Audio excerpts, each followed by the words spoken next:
What if the person who saved your child wasn't family, wasn't a friend, wasn't even supposed to stay? What if love didn't come with a title, but a whispered name, spoken in the dark by a child who'd finally stopped crying?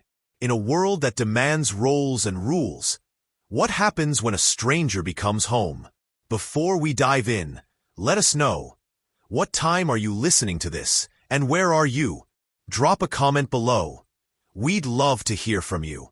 Late afternoon sunlight spilled through the tall windows of Winstead Hollow, resting like soft gold on the hardwood floors. The kind of light that made silence feel thick. In a place that big, silence had its own rhythm. It echoed along the marble hallways and sat heavy in the corners of rooms no one had used in months. Everything inside the mansion looked curated. Just enough warmth in the wood, just enough softness in the rugs. But nothing felt lived in. It felt paused. Solène Briar moved quietly through the upstairs hallway, holding a small towel in one hand and a washcloth in the other.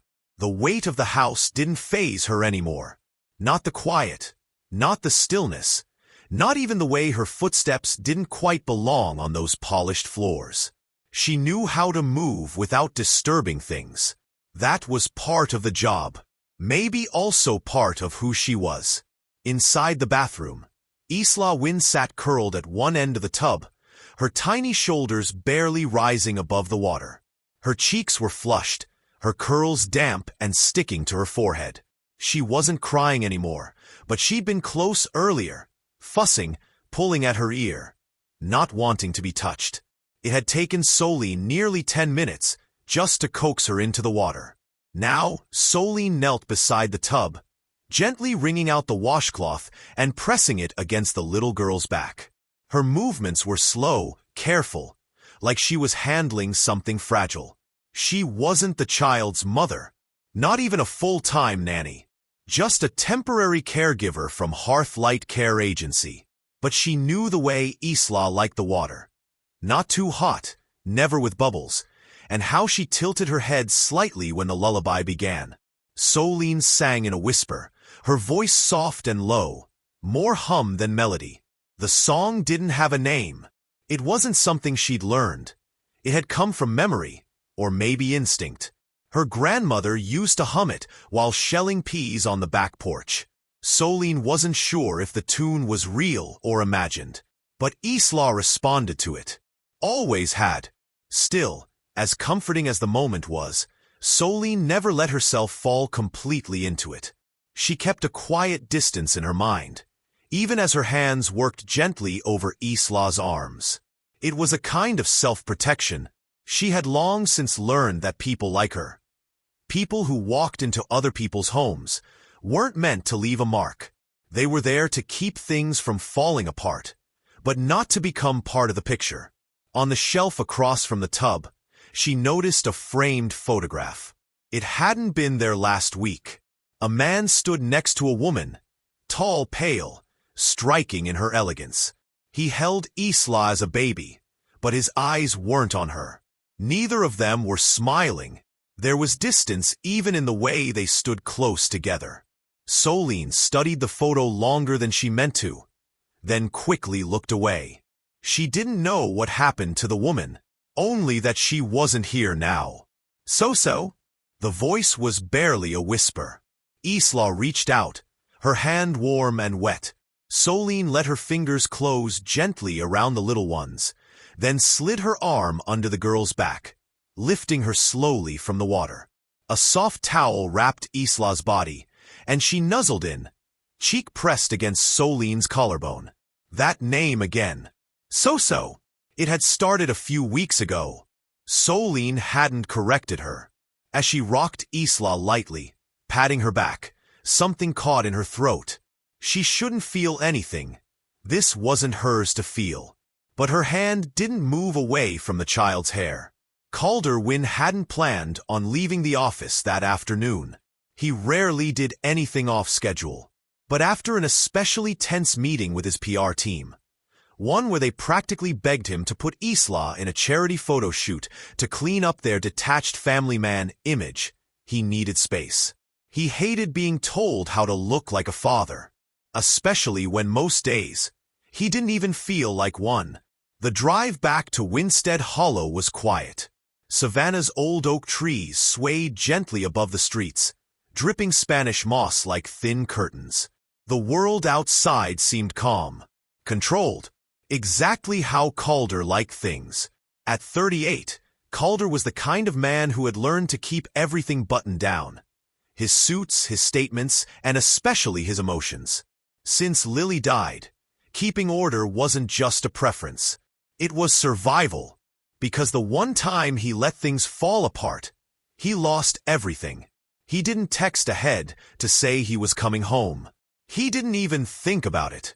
He just walked through the front door, loosened his tie, and started up the stairs, hoping for some silence. Hoping, maybe, Isla was napping. Instead, he heard water running, and a soft voice, humming. He froze just outside the open bathroom door. Inside, Solène sat crouched beside the tub, her sleeves rolled up and damp. Her shirt clung to her side like she'd leaned too far into the water. Isla was pressed against her chest, naked and still dripping, her tiny arms tucked tightly under Solène's as if she were trying to disappear into her. Calder's stomach tightened. "What the hell do you think you're doing?" His voice cracked the quiet like glass. Solène jolted, half turning toward him while still holding Isla. "She had a fever," she said quickly. "She was upset. She wouldn't stop crying. And that gives you the right to put your hands on my daughter?" She needed calming down. I don't care what you thought she needed." He cut her off, eyes sharp and voice clipped. "You're here to help, not to play mother." Solène's mouth opened, but whatever words she had disappeared. She stood, wrapping Isla in a towel with steady hands. The child whimpered, but didn't cry. Not yet. Calder's gaze stayed on Solène, her soaked shirt, her bare forearms, the intimacy of the scene. To him, it felt too close, too unprofessional, too personal. "She's two," Solène said, voice low, steady. "She just wanted someone to hold her. And that someone isn't you," he snapped. There was no space in Calder's mind at that moment for understanding. Not for empathy. Just instinct. The kind that screamed boundaries, control, order. The kind that flared especially bright when someone who wasn't family acted like they were. "Pack your things," he said sharply. "You're done here." Solène didn't plead. She didn't argue. She just gave Isla one last look, whispered something against her hair, then passed the child, still wrapped in a towel, toward Calder. Isla kicked and screamed. "No! No, no, no!" Her voice shrilled like a siren. "Soso! Soso!" Calder tried to hold her, to calm her, but she squirmed like she was on fire. He didn't look at Solène again, didn't let her see the confusion behind his anger, or the way his hands trembled slightly under Isla's weight.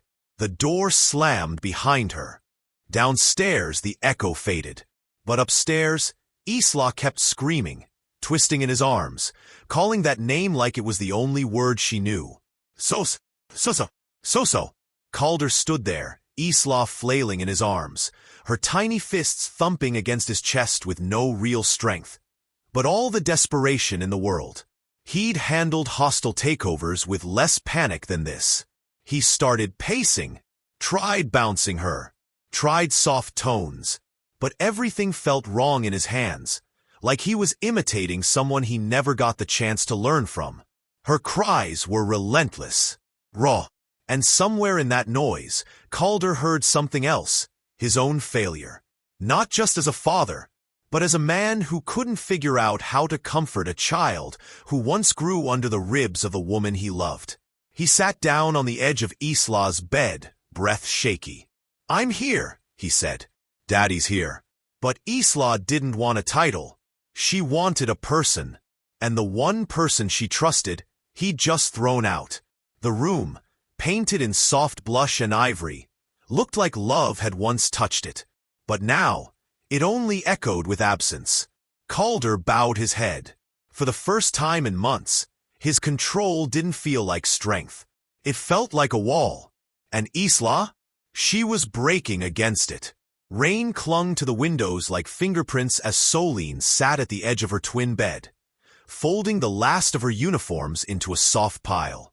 Her fingers moved slowly, smoothing each crease, tucking corners like it mattered.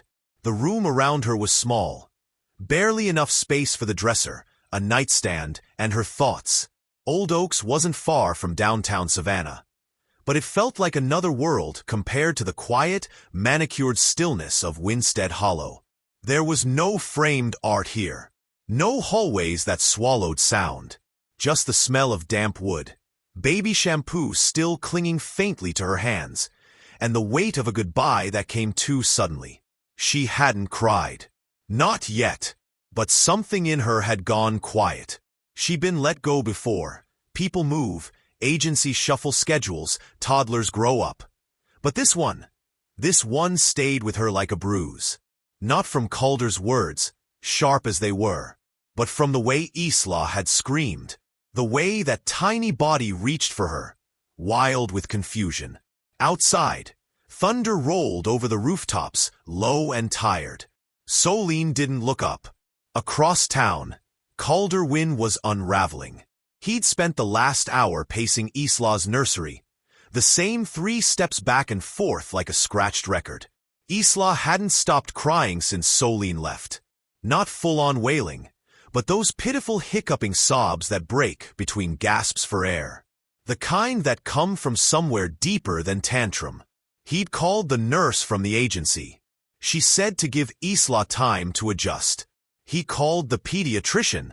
They suggested cartoons, a bottle, gentle reassurance. None of it worked. Isla refused food, pushed the bottle away, wouldn't look at him. She curled up under the crib, clutching the corner of her blanket, mumbling Soso like a chant. Her face was flushed, eyes glassy. By nightfall, her cries were hoarse, her skin hot. Calder crouched beside her, holding out her favorite toy. He thought it was her favorite, anyway, but she batted it aside. He reached to lift her, and that's when her small body went rigid. It started with a twitch, then a jerk, then silence. Isla? His voice cracked. She wasn't screaming anymore. She was stiff, shaking. Isla! He scooped her up. Her limbs twitched like puppet strings gone wild. Eyes rolled unfocused. And just like that, Calder Wynn, CEO of WinTech, keynote speaker, Forbes featured problem solver, was reduced to one single instinct. Hold on. He carried her through the hallway with no shoes, no plan, just panic. Laid her on the kitchen floor. Cold tile. Called 911 with fingers that wouldn't stay still. She's seizing, I think. My daughter. She won't stop. She's burning up. They told him what to do. He tried. But all the while, one thought kept pressing in his chest like a bruise. I don't know her. Not really. He didn't know her middle name until he read it on the birth certificate again. Didn't know what kind of bottle she took now. Which blanket made her feel safe. What song soothed her. What story helped her fall asleep. He knew her stats, her charts, her vaccination records. But not her. Later, after Isla had stopped convulsing, after the paramedics said it looked like a fever-induced seizure, after they'd stabilized her and left him with an emergency sheet of instructions, Calder sat on the staircase with her curled in his arms, trembling. She was asleep now, fitfully, but his own body hadn't stopped shaking. The lights in the hallway buzzed faintly. Somewhere outside, the rain was still falling, and Calder, soaked in sweat and silence, did something he hadn't done in years. He reached for help. With Isla resting against his chest, he pulled up the agency file from his phone. Scroll, tap, find. Her name stared back at him. Solène Briar. His thumb hovered over the number. Then finally it pressed. Ring, ring, ring. He didn't know what he'd say. Didn't know what she'd do. But what he did know What settled cold and real in his bones was this: he couldn't do it alone. The call came at 12:07 a.m. Solène had been lying on her side, fully dressed, her arm tucked under the pillow like it might still hold warmth. The rain had stopped hours ago, but she hadn't moved from the same spot. She hadn't really slept, just listened to the ticking of a stubborn wall clock and the drip-drip from the sink that wouldn't quit. Her phone lit up once. Then again. She let it ring the third time. On the fourth, her fingers slid across the screen. She didn't say a word. There was a pause, like the silence after something breaks. Then Calder's voice came through, lower than before. He sounded unmoored. "She won't stop crying," he said, breath hitching. "She keeps calling your name. Over and over. I don't know what to do." Solène didn't answer right away. The ceiling above her had a faded crack in the plaster, the shape of an old branch splitting into two. She stared at it for a beat longer, then finally replied, soft measured, "I'll come." By the time she reached Winstead Hollow, the porch lights were still glowing, too warm for the hour. The air smelled like wet magnolia and something faintly metallic, like rusted memory. Inside, the house felt strange, less cold than before, like it had been holding its breath and finally exhaled. Calder met her at the stairs, Isla pressed against his chest, soaked in sweat and tears. The child's arms flailed as soon as she saw Solène, her cries rising in pitch until Calder nearly dropped her. Solène didn't wait for permission. She stepped forward, took Isla into her arms with a kind of ease that doesn't come from training, but from knowing, deep bodily knowing, how to hold something fragile. The girl collapsed into her, burying her face into Solène's neck like it was the only home she'd ever known. "She hasn't stopped in hours," Calder said, as if trying to explain away the raw desperation in his voice. "I know," Solène murmured. She carried Isla upstairs, past the grand portrait of Calder Wynn and the staircase that always creaked on the third step. Calder followed behind, but didn't speak again. Wren Hadley appeared just past 1 a.m. She moved like someone used to late hours and broken hearts, slippers soft against the tile, a worn shawl over her shoulders. Her hands held a damp cloth and a cup of something steaming. "Thought you might need this," she said to no one in particular, setting it on the bedside table. Then she looked at Solène. "The girl's been waiting for you since you left." Solène gave a small nod, but didn't let go of Isla, who had finally drifted into sleep, her hand still clutching the neckline of Solène's sweater. Wren turned her gaze on Calder next. Her expression wasn't unkind, but it held steel. "You think this is about qualifications," she said. "But this is about safety. That little one doesn't cry for people. She doesn't even cry for me." Calder didn't answer. Wren took a seat near the window, her voice turning quieter. "Your wife, before she passed, she told me something. Barely conscious but clear." Solène's head lifted slightly. Calder frowned. Wren looked between them. She said, "If Isla needs someone, if I can't be there, find the girl who sings that song." Solène. The name sat heavy in the room. Neither of them spoke. Solène traced a small circle between Isla's shoulder blades, her other hand cupping the girl's tiny back. Calder's eyes flicked toward her. Something behind them cracked, but he didn't let it fall through. An hour later, Solène stood in the backyard alone. The grass was slick, lit dimly by the back porch bulb. She didn't walk far, just enough to breathe without hearing footsteps behind her.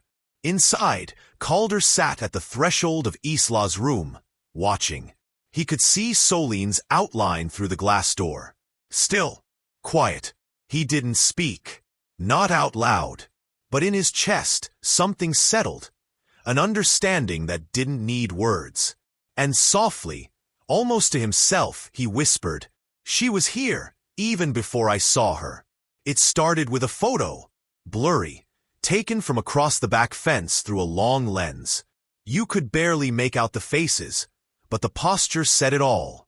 Solène in the garden, Isla curled into her arms, Calder standing nearby, one hand in his pocket, the other brushing Isla's curls off her forehead. His face wasn't smiling, but something in the tilt of his body, soft, unguarded, betrayed a tenderness not meant for public consumption. By morning, it was everywhere. The gilt mirror led with the headline, "Billionaire's nanny or lover." Calder Wynn's backyard embrace raises eyebrows. Below, a subheading, "Isla's caretaker is more than meets the eye, and skin color." Solène read it while sitting in the break room at Hearthlight Care, holding a styrofoam cup that had gone cold an hour ago. Someone had left the tab open on the computer. Maybe by accident. Maybe not. She didn't flinch. Not visibly. But her fingers gripped the cup tighter than they needed to, her knuckles pale against brown skin. Online, the wildfire spread fast. Threads and comment sections swelled with cheap jokes and thinly veiled racism. Some called her opportunistic, others something worse. Modern-day Jezebel. One tweet read, "Pretty little housemaid climbing ladders," said another. And then, "She's got those doe eyes, all innocence. But watch out! That's how they get in." She stopped reading after that. Calder wasn't spared either. The board of Wynn Media Holdings called an emergency meeting. His assistant texted him a bulleted list of shareholder concerns. Perception of favoritism. Ethical boundaries blurred. Reputational risk due to relationship with domestic staff. Unaddressed racial optics. The last line stung more than he cared to admit. He had once built an empire by controlling the narrative. But this wasn't a narrative. It was a hunt. And the target wasn't him. It was her. Wren handed him his coffee that afternoon without a word. Just the way he liked it. But before leaving the room, she turned back. Truth's a funny thing, Calder. It shows up uninvited. Either you own it, or someone else does. Solène sat on the edge of the twin bed in the upstairs guest room.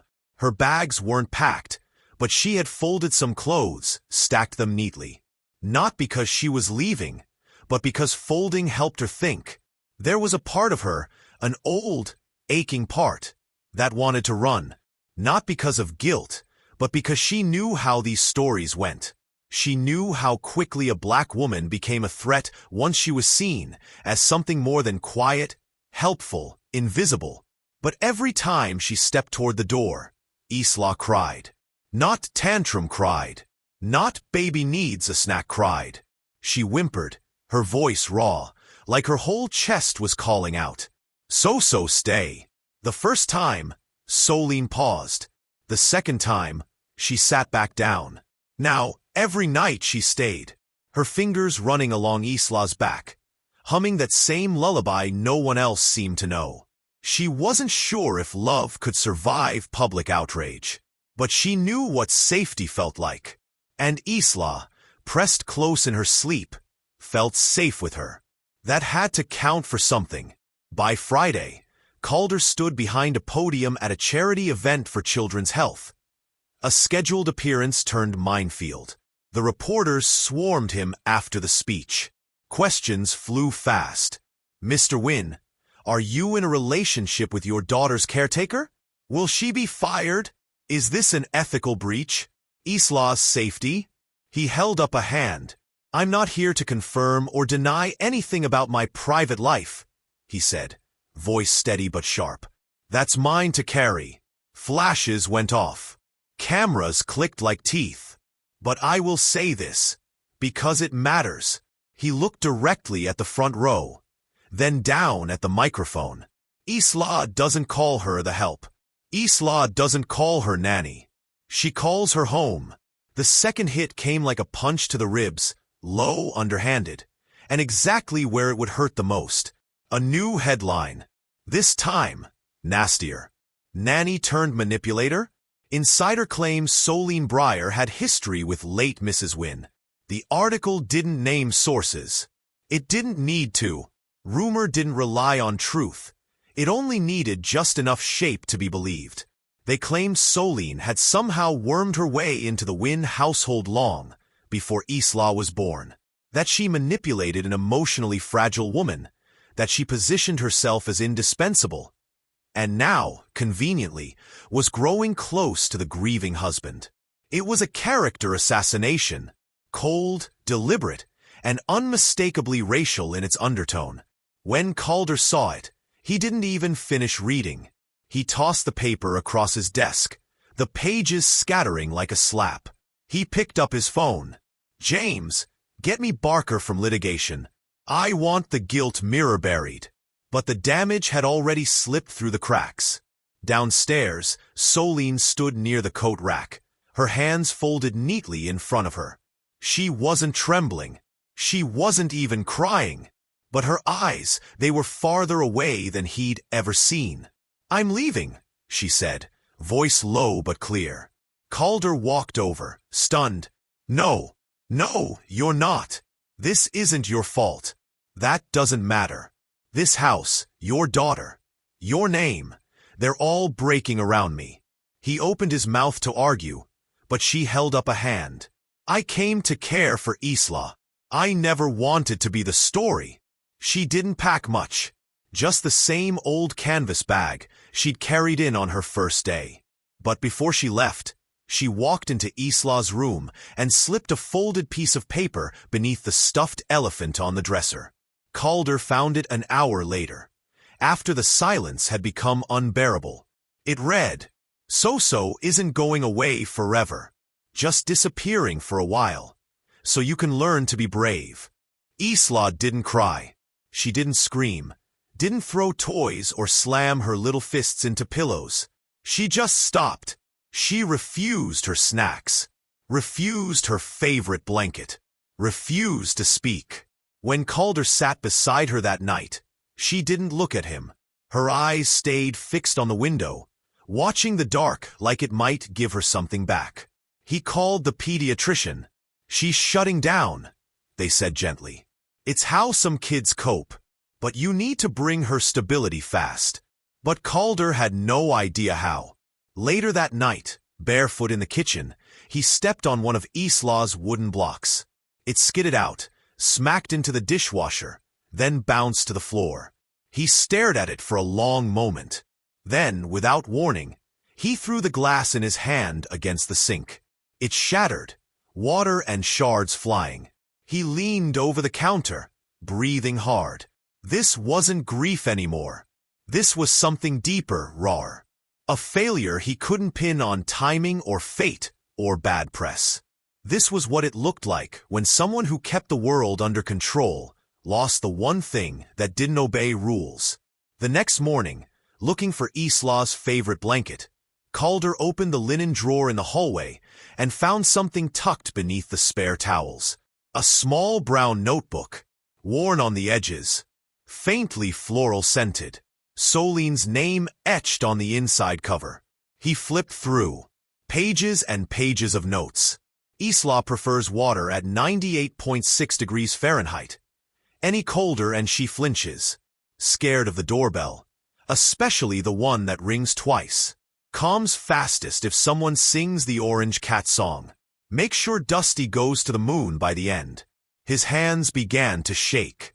Toward the back, near the final page, was one last line. "If I leave, he needs to know Isla is not asking to be perfect. She's asking to be held." Calder sat down on the floor, notebook in one hand, toy block in the other. The silence of the house pressed in like fog. The mornings at Winstead Hollow had grown unnervingly quiet. Not peaceful, just hollow. Even the birds outside seemed to chirp less. The light filtering through the tall windows felt paler, somehow. Softer, like it too was unsure of its place. Calder tried. He really did. Every night, he followed the instructions in Solène's little journal like it was a lifeline. Each scribbled note was a breadcrumb she'd left behind. Bathwater, exactly 37 degrees. Use the blue bowl. She hates the pink one. 2 drops of lavender oil on the pillow. Dusty's story before bed. Never skip the part where the cat hides under the porch. He did it all.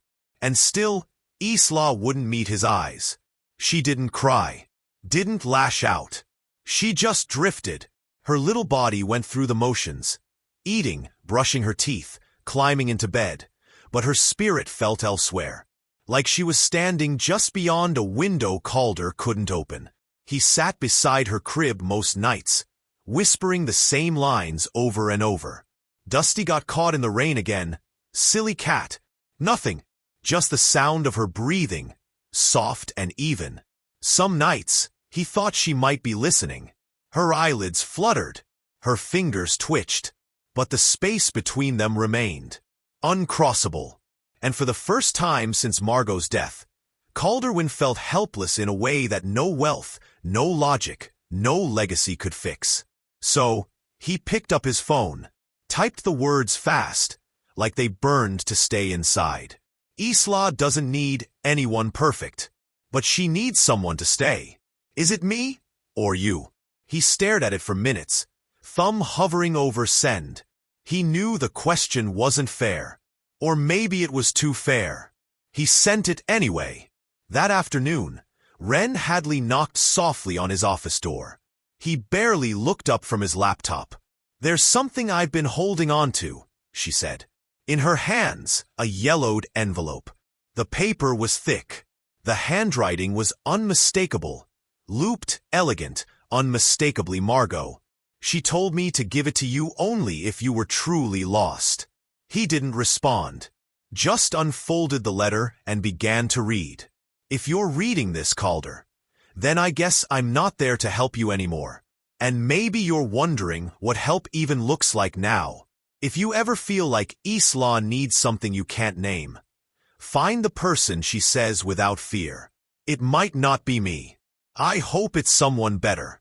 You'll know, because she'll reach for them the way she never quite reached for us." The words hit harder than he'd expected. Margot had known. Before she was gone, she'd already understood what Calder had spent months trying to name. And that was the thing about grief. It didn't just come from losing. It also came from watching someone else become the answer you thought you were supposed to be. He picked up his phone again. This time, he didn't type. Across town, Solène sat cross-legged on the floor of her tiny apartment, folding a pile of children's clothes that no longer belonged to anyone. She hadn't planned to respond to Calder's message. Some wounds were too raw, still bleeding beneath bandages of pride and fear. But then Wren sent her a video. Just 30 seconds. Isla, in sleep, shifting under her blanket, lips barely moving. "Soso home?" That was all it took. The whisper cracked something in Solène that no confrontation or apology ever could. She cupped a hand over her mouth, the fabric of a tiny pajama shirt still warm from the dryer clutched in her lap. And she let herself cry. Not neatly, not silently, but with the ragged force of someone who'd held it all in too long. That evening, she stood at the edge of the gravel driveway at Winstead Hollow. Same grand pillars, same door, but this time, her chest felt heavier. No one had asked her to come. She wasn't the help anymore. She wasn't family. She was simply someone Isla trusted. And trust wasn't a role you could audition for. It couldn't be inherited. It had to be earned, kept warm, like breath between two people on a cold morning. She stood there for a long while, staring at the door. What was she walking into? If she stepped back inside, who would she be? Not a maid, not a nanny, not a mother, but something else, something harder to name. Her fist hovered, one hesitant knock. Before her knuckles could land again, the door opened. Wren, a dish towel slung over her shoulder. Calm, familiar, the kind of presence that didn't flinch, even when the world spun sideways. "Took you long enough," she said, stepping aside. And then, with a voice like soft thunder, "This time, don't walk in like you're already planning to leave." Solène looked past her, into the house where a child still waited, where a man paced like a question with no answer. She took one breath, then another, and stepped inside. Isla didn't run into Solène's arms. She didn't cry or shout or clutch her the way she used to after a long nap. Instead, the little girl stood in the middle of the living room, still in her bunny-patterned pajamas, and quietly walked forward. In her small hands was a worn orange stuffed cat, one ear lopsided from too many washes. She held it up without a word. Solène knelt down, taking the toy, her hands trembling just a little. That small gesture said more than any tantrum ever could. Isla remembered. She had waited. Solène gathered Isla gently, pressing her forehead to the girl's. No one spoke. They didn't need to. Later that day, Calder asked to speak with her in the study. It was a room Solène had never entered before, not even during her earlier months at Winstead Hollow. It was where Calder conducted serious business, held video calls with investors, and read reports that came in thick manila folders. Now, she sat in one of the two leather chairs across from his desk, her fingers tracing the stitching along the armrest. Calder stood for a moment, unsure of himself, then finally sat down. He looked like a man rehearsing something important and abandoning the script midway through. "I'm not good at keeping people," he said. "But if you're willing to come back, I need to ask, what would make you stay? What do you need to feel safe here?" Solène didn't answer right away. She looked around the study. The dark shelves lined with books, the neatly stacked notepads, the soft ticking of the grandfather clock in the corner. It smelled like cedar and old paper. A man's room, with a locked door sort of presence. But now, the door was open. "I don't need a contract," she said slowly. "I need boundaries that don't shift when things get uncomfortable. I need trust that isn't conditional on my position in this house. I don't want to be Isla's caregiver by label. I want to be the person she knows won't disappear." Calder exhaled, as if he'd been holding his breath since the morning Margot passed. He nodded, not in agreement, but in understanding, like something in him had cracked open and let the truth in. "You're not staff anymore," he said. "You're the only adult she reaches for in the dark. If you're willing, I'd like you to become Isla's permanent guardian, at least in the ways that matter day to day. Authority, decisions, comfort. All of it." Solène blinked, her voice quiet but steady. "And what about you?" He hesitated. "I'm still learning what it means to stay. But I want to try, this time, without holding anyone at arm's length." In the kitchen, Wren was already baking something. Banana bread, judging by the smell. She handed Solène a warm mug of tea and leaned against the counter. "You know," Wren said, watching her over her glasses, "I've seen a lot of people walk in and out of this house pretending they belong. You didn't pretend. You just showed up, and kept showing up." Solène smiled softly. Wren reached over and tapped Solene's hand. "You don't have to earn your place, sweetheart. You belong here, just because Isla says your name without fear. That's all the proof I need." That afternoon, Solène sat in the backyard, Isla nestled in her lap, one small hand wrapped around her wrist. The orange cat was tucked between them. The grass was warm under their feet, and the garden buzzed with late summer bees. There was a breeze, gentle and almost apologetic, as if the wind itself knew too much had been broken lately. From across the yard, Calder approached, slowly, carefully. He didn't interrupt. Instead, he set down a wooden chair beside Solène's and stepped back. Not asking, not expecting, just making space. The gilt mirror presence, from Maid to Millionaire stepmom. Who is Solène Briar? Slick production. A host with a velvet voice that dipped between mock concern and calculated curiosity. Background music swelled just enough to make every sentence sound like a revelation. They clipped old social media posts, pulled half-truths from public records, then stitch them together into a new narrative. Solène, the woman who went from folding laundry to folding herself into the lives of the rich. A mystery, they said. A manipulator, others added. By sunrise, it was viral. They dissected her accent, her skin tone, her posture. One influencer called her a textbook example of emotional infiltration. Another blog warned about the dangers of letting nannies blur the lines in grieving families. Someone posted a side-by-side of Solène next to Calder's late wife, captioned, "Who would you trust with your child?" By afternoon, a small group of protesters stood outside Winstead Hollow. Most held signs. Some yelled. One man slammed on the gate shouting, "We see through you, Soso." The worst part? Isla heard him. She was coloring at the window. Solène had just brought her a snack, a sliced apple fanned out like petals. The child looked up. "Why are people mad at you?" Solène crouched beside her. "They don't know me, baby." Sometimes people are loud when they're scared. Isla blinked. "But I'm not scared." That night, things changed. As Solène reached down to lift Isla from her bath towel, Isla leaned away. "Is Soso gone?" she asked softly, eyes wide, voice unsure. Solène froze. "No, sweetheart. I'm here." But Isla turned her face toward the wall. Not angry, not crying, just somewhere else. And in that moment, something inside Solène cracked.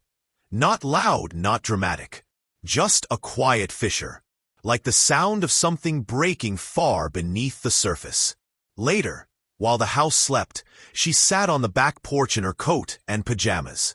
The stars were out, but they didn't offer comfort. Just reminders of how far everything felt. Ren joined her, barefoot and holding 2 mugs. "I figured you might need the kind of coffee that stings going down." Solène took the cup but didn't sip. "I used to know how to disappear. That was my skill, my superpower.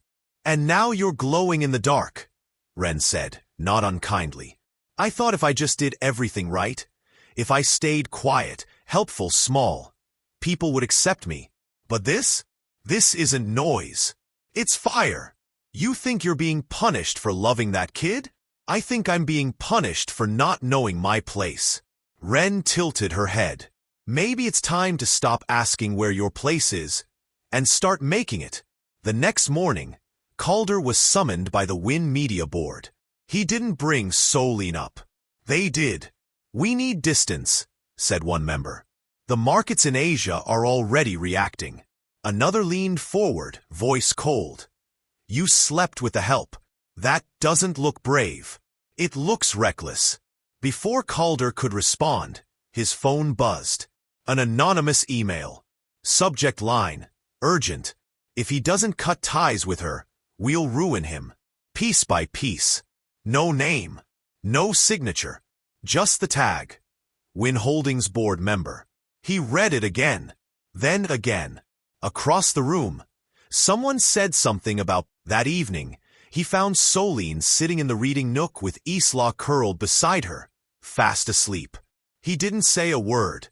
Just watched the rise and fall of Isla's breathing. Solène looked up at him, eyes rimmed red but steady. "She doesn't trust me right now," she whispered. Calder nodded. "She thinks I left," she added, "even though I never did." He crouched beside them, voice low. "You didn't leave, but the world tried to push you out." Solène ran a hand gently through Isla's curls. "And I let them, Calder. I let them get in my head." "No," he said. "You stayed. That's the only reason any of this still works." The boardroom was colder than usual. Not in temperature, but in tone, in stares, in the deliberate tapping of polished shoes against marble tile. Calder sat at the head of the table, jacket draped neatly over the back of his chair, sleeves rolled to the elbow. He didn't say much. Not yet. Across from him, 13 people held his legacy in their hands. Some with clipped accents, some with perfectly legal threats, and all with one shared conclusion. This isn't personal. one of them said, voice smooth as stone. It's optics. Markets don't respond well to scandal, especially not the kind that challenges traditional family images. Another, less tactful, leaned forward. You slept with the help. There's nothing noble about it. Clean it up. The phrase landed like a slap, but Calder didn't flinch. He just blinked slowly, folded his hands, and said, anything else? Silence. Then came the proposal, crafted with the precision of people who've done this before. A clean break. A quiet statement distancing himself from Solène. A press cycle focused on Isla's recovery, not who rocked her to sleep. A new spokesperson to smooth it all over. You'll lose very little, they promised, and gain investor confidence back in 48 hours. Calder stood up. They thought he was walking out. He wasn't. That afternoon, with barely 2 hours' notice, Calder called a press conference. The lawn outside Winstead Hollow filled with reporters and boom mics, flashbulbs, curious neighbors, a few familiar protest signs in the back. And then he walked out, with Isla in his arms and Solène by his side. He didn't wear a suit. He didn't have a prepared statement. Just a small, creased piece of paper, folded in quarters, that he never looked at once. I used to run a media company, he began. I made a living deciding what parts of a story should be told, what should be edited, what should be buried. He looked out over the crowd, then down at Isla, who clutched a small orange cat to her chest. I'm not here to spin anything today. He nodded towards Solène. She didn't move. Her eyes were on Isla. This woman, he said, voice firmer now, is the only person my daughter trusts without question. And the truth is, I do too. Gasps. Shutter clicks. Some reporters leaned forward, mouths slightly open. I won't be staying on the board of Wynn Media Holdings past the next 6 months. Someone else can decide which stories get buried. I'm done hiding. Backlash came fast. Stocks dipped, but not disastrously. A few headlines labeled him impulsive, reckless, driven by guilt over a dead wife and a crying child. But others began to shift. One parenting blog called him brave. A radio host said, maybe it's time we stopped vilifying nannies for being more emotionally intelligent than CEOs.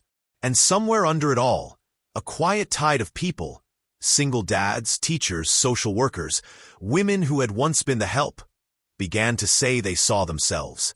That night, Calder didn't speak when he walked into the house. He just dropped his keys, loosened his collar, and wandered upstairs. Isla was asleep in her room, cheeks flushed, the orange cat still in her arms. Solène sat next to her, cross-legged, half-lit by the hallway lamp. He lowered himself onto the floor beside her. No speeches, no agenda, just breath, just tired. I know you once said you didn't want a contract, he murmured, voice gravel and regret. But I need something. Solène looked over, brows furrowed. I need a promise, he said. Please, no matter how bad it gets, don't leave. She stared at him for a long beat. Then she stood, walked quietly out of the room. Calder's chest tightened, but before the panic could settle in, he heard a sound. The scrape of wood against floor. She returned, carrying the wooden garden chair, the same one he had once placed next to her, in quiet hope. This time, she pulled it close, not next to him, but to Isla's bed. Then she sat down, and stayed. The house was quiet again, but not the heavy kind of quiet, like grief or fear, or waiting for bad news.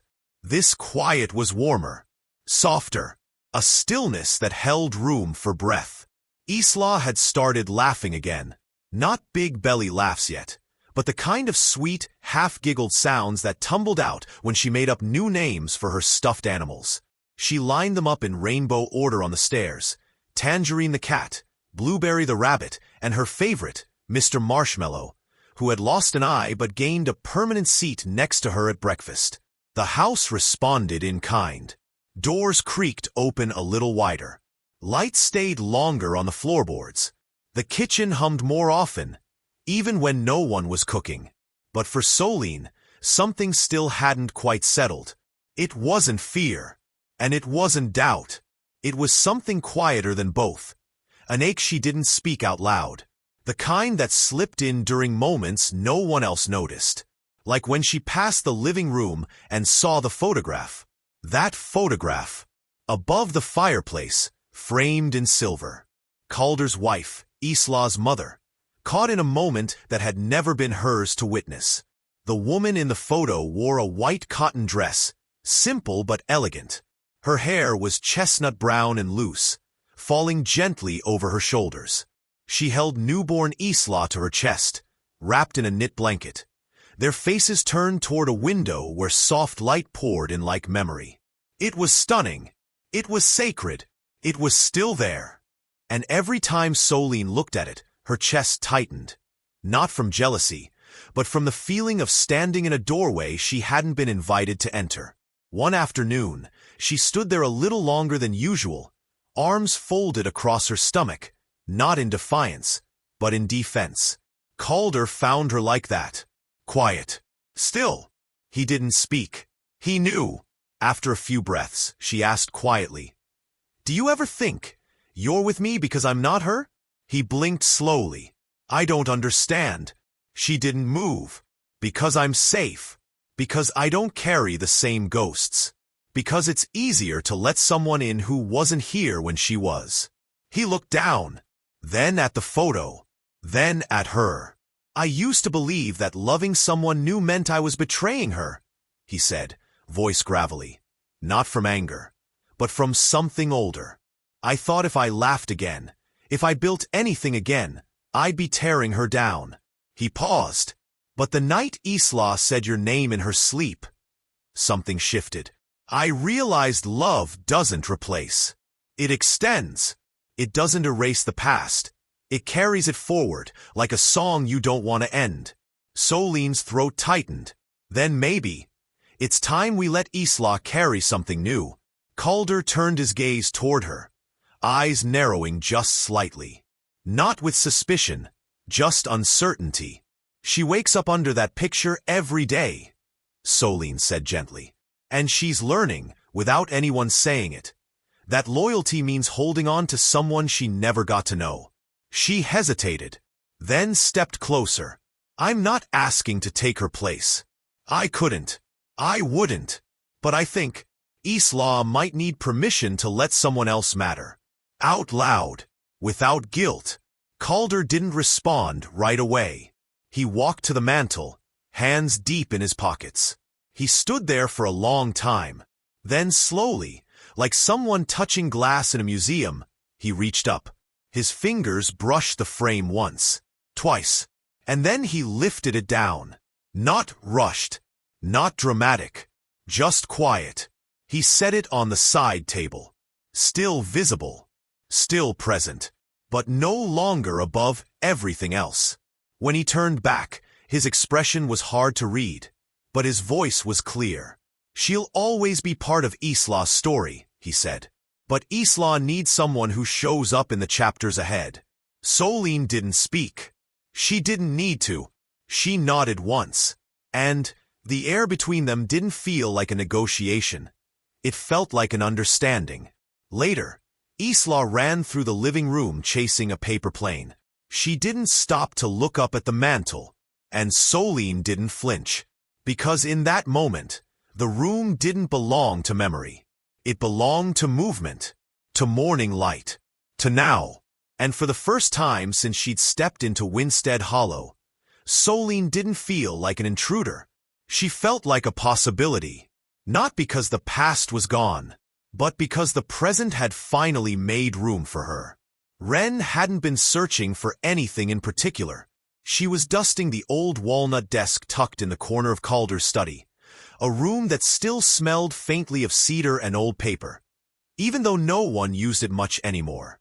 The drawer was stuck, swollen from years of Savannah's humid summers, but when it finally gave way, the envelope slid out like it had been waiting for the right hands to open it. There was no stamp, no return address, just a single line written in careful, wavering script across the front.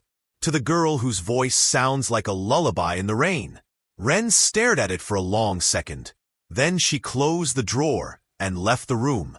That evening, she handed it to Solène wordlessly, just a small nod and a gaze that lingered, gentle, knowing, almost protective. Solène didn't open it right away. Her fingertips traced the edge of the envelope, as if it might dissolve under her touch.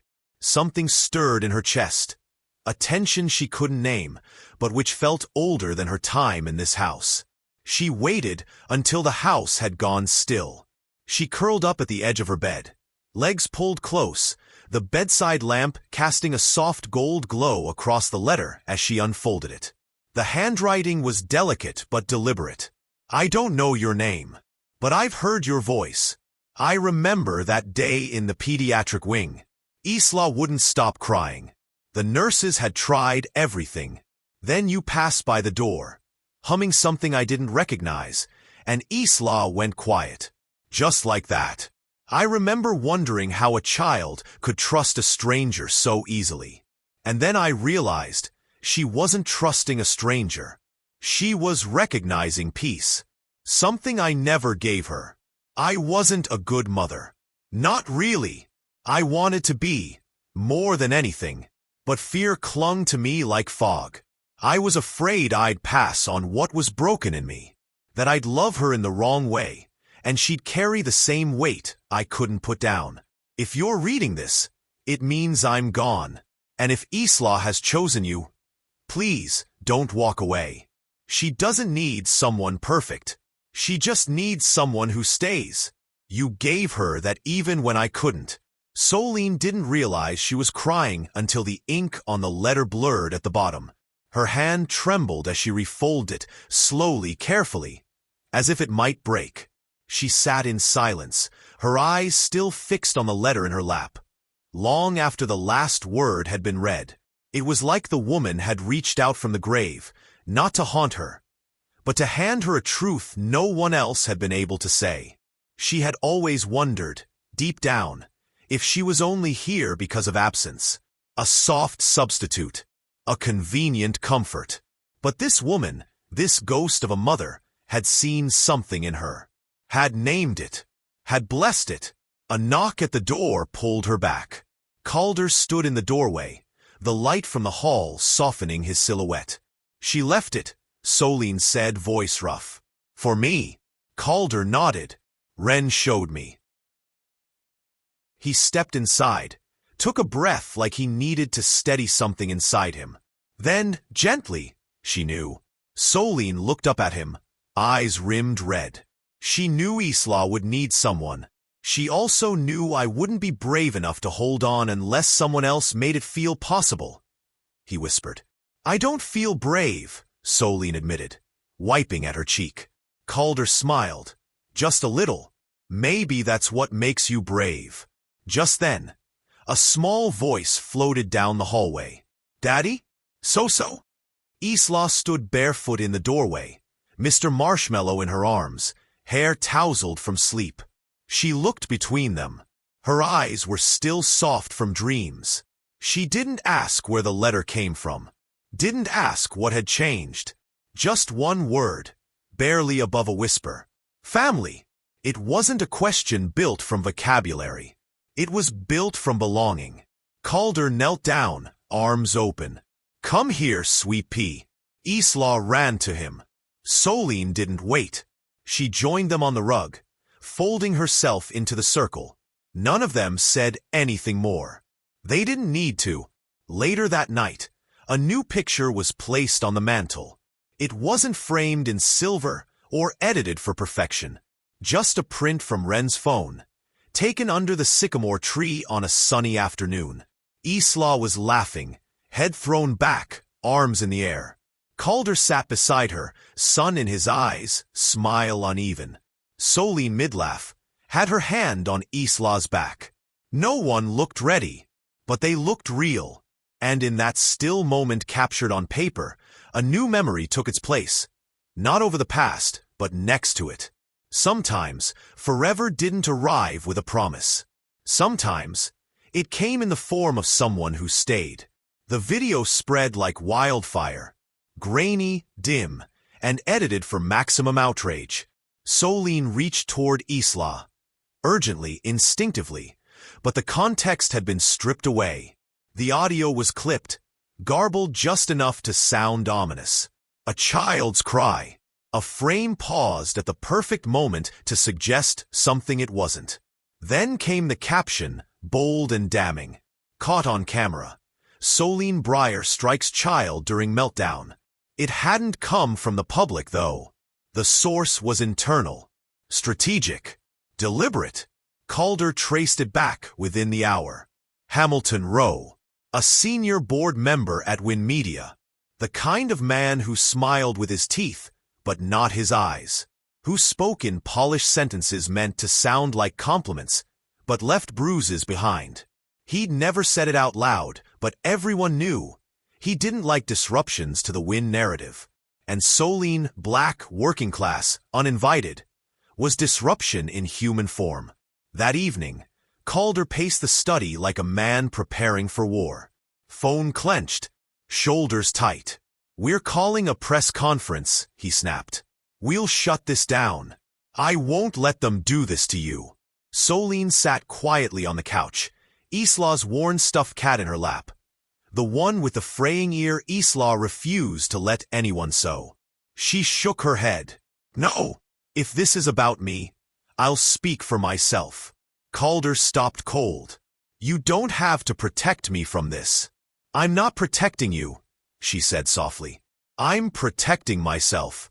The next morning, in a glass-walled conference room filled with reporters, Solène stepped up to the podium alone. No entourage, no PR team, just a woman in a plain navy blouse and flats that pinched a little at the toes. Her voice, when it came, was steady but low, almost conversational. "I didn't grow up dreaming I'd be here," she began. "Not in this house. Not in this spotlight. Certainly not in the middle of a press storm." The crowd quieted. "I didn't walk into Isla's life to replace anyone. I'm not her biological mother. I didn't come with a resume for the role. I came because I stayed." She paused, glancing toward the back of the room, where Wren stood with arms folded tightly across her chest, her expression unreadable but fiercely focused. "I stayed when she had night terrors and I didn't know what to do.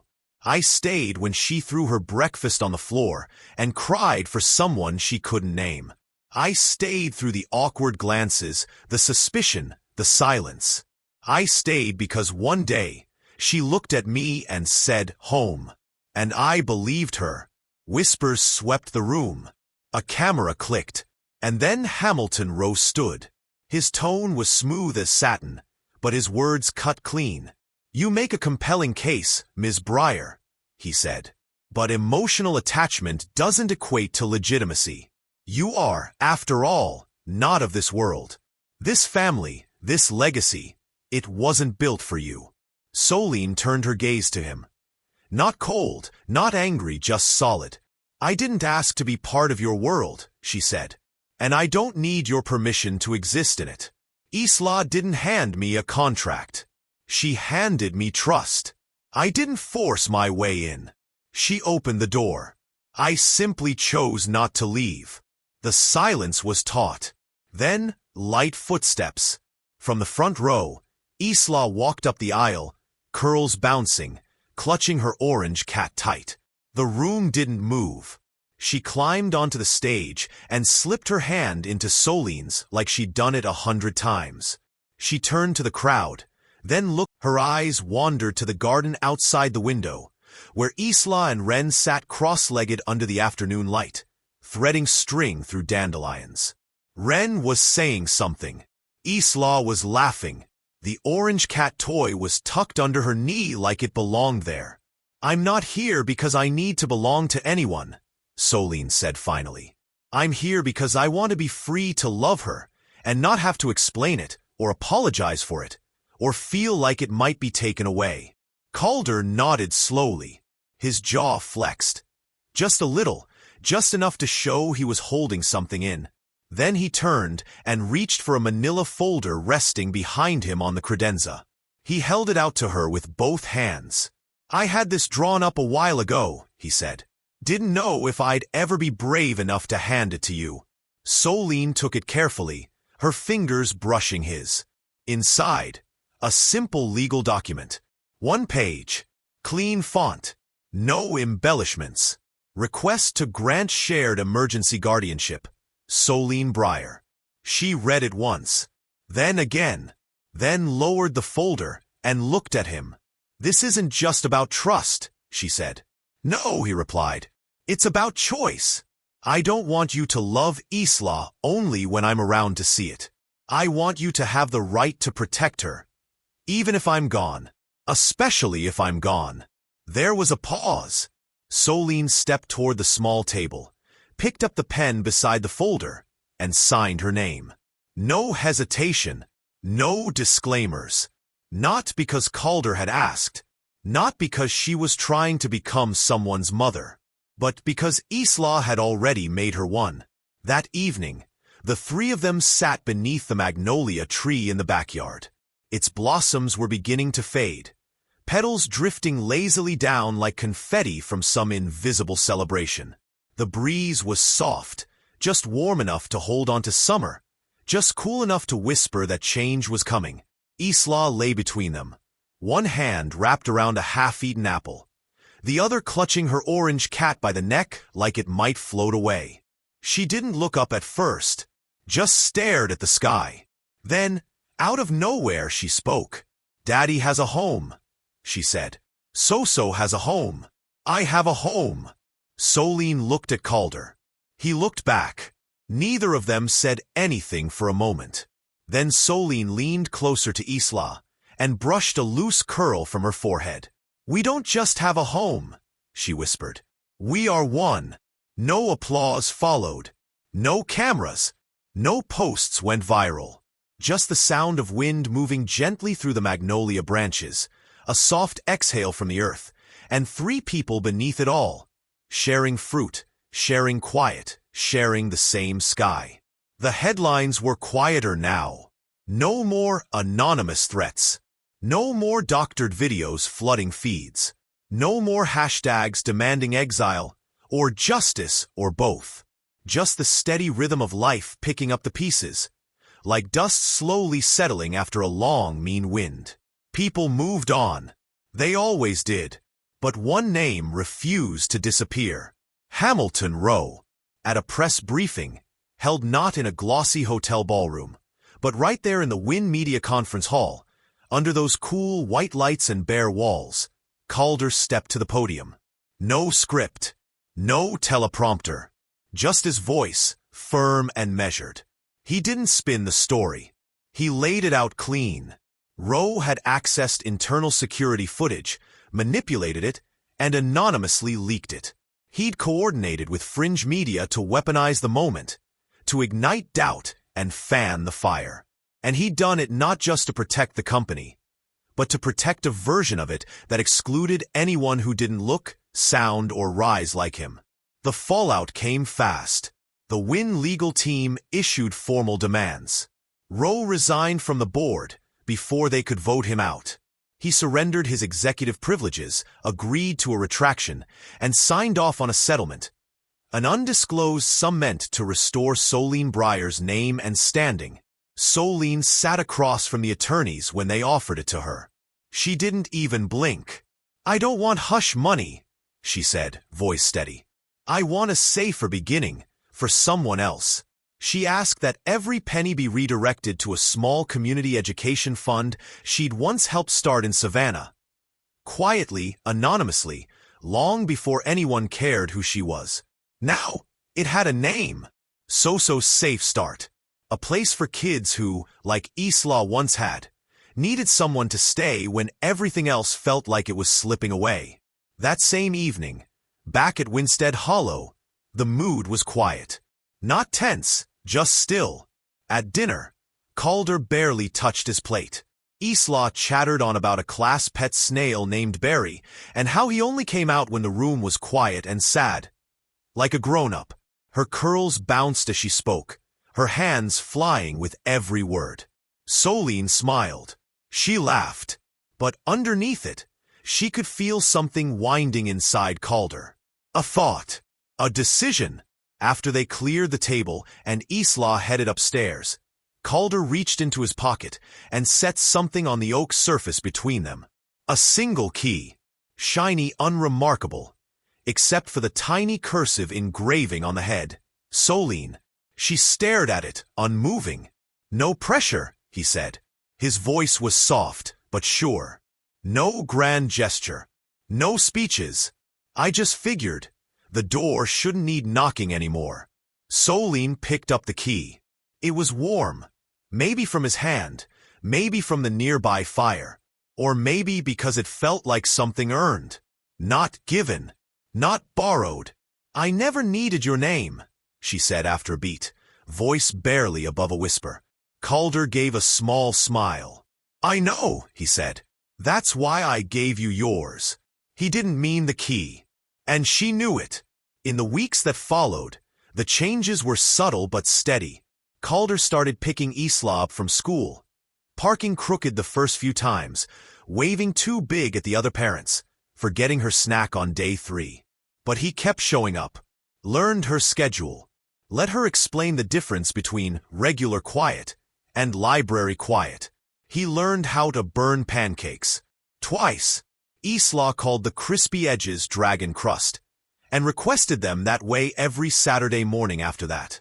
Some nights, she'd climb onto the couch between them, sleepy but not ready for bed, her fingers twining through theirs like it was second nature, like they'd always been hers. One afternoon, Isla came home with a picture she'd drawn in bright crayon. 3 stick figures under a blue triangle. Calder had spiky hair. Solène had long curls. Isla wore a giant orange bow. Above them, in crooked, misspelled letters, "Home is who stays." Solène didn't frame it. She didn't call attention to it. Just walked into the kitchen and taped it to the fridge with a green magnet shaped like a pear. Later that night, Calder stood there alone, staring at the picture. He didn't fix it, didn't smooth the corners or straighten the magnet. He just reached out and touched the edge of the paper, like it was sacred, like he understood it wasn't just art. It was a contract, a vow, not perfect, not easy, but real, and in a house that had weathered more than one storm. Sometimes real was the most beautiful thing left standing. The air had shifted, not just in temperature, but in the way Winstead Hollow seemed to breathe. The windows were open again. Light moved through the rooms like an old friend finally returning home. Cinnamon drifted from the kitchen, carried by the hum of a kettle and the faint scratch of crayons on paper. Somewhere, a screen door creaked. The house no longer held its breath. And the fireplace mantel?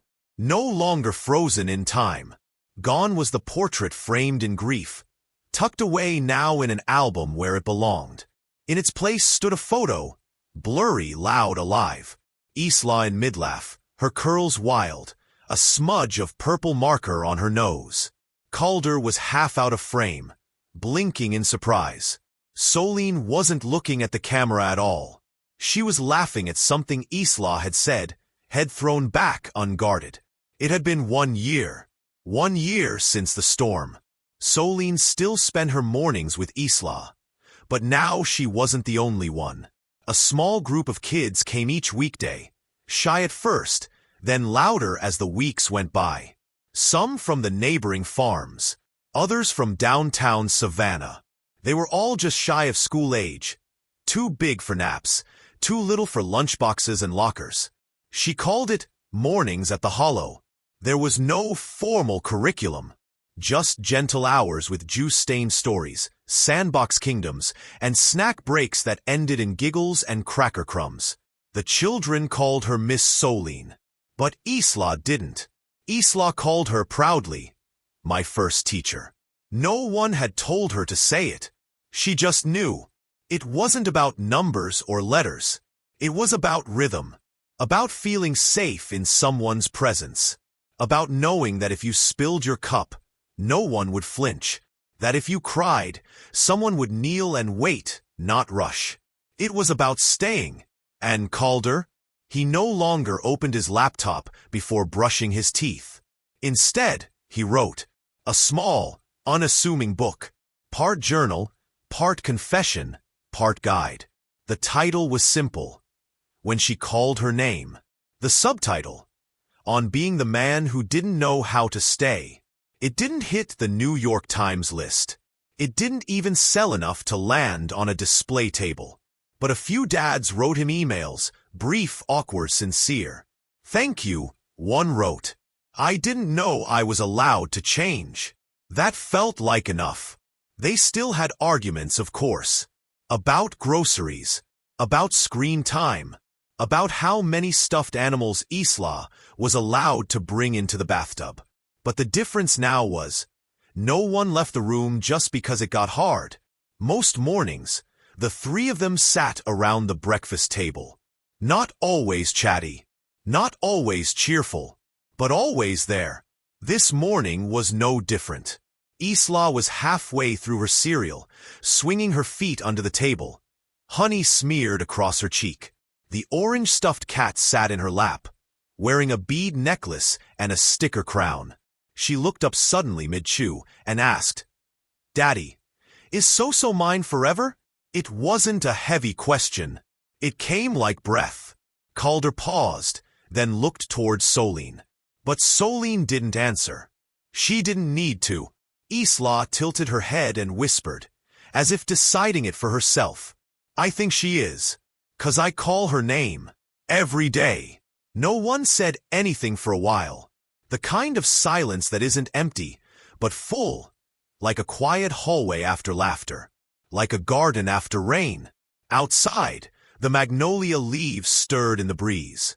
Somewhere far off, a bird called once then again. Inside, Solène reached across the table and wiped the honey from Isla's cheek with her thumb, slow and soft. Isla grinned, sticky and unbothered. And maybe that's where it begins. Not in birth. Not in blood. Not even in choice. But in the naming. In the moments when a child, afraid or tired or joyful, calls a name. And that name isn't just heard, but answered. That's when family takes root. Not because the law says so. Not because someone planned it. But because someone stayed. Through the mess. Through the noise. Through the silence. Solène hadn't set out to belong. She hadn't chased the title. She hadn't needed a ring or a certificate. She just answered. Again. And again. Until one day, she realized she wasn't standing at the edge of someone else's life. She was already in the middle of it. No curtain call. No spotlight. Just a breakfast table. A child's voice. A name. And that, she finally understood, was more permanent than anything written down. Because the ones who stay may not always be remembered by history, but they are remembered where it matters most. In the hearts they made a home. Sometimes, the people who stay aren't the ones we expected. Aren't the ones with titles or perfect timing. They're simply the ones who choose to return, again and again. Even when no one asks them to. Maybe that's what family truly is. Not who you're born to, but who shows up when the storm settles. What about you? Have you ever found home in someone unexpected? If this story moved you, don't forget to subscribe and follow our channel for more stories that stay with you long after they end.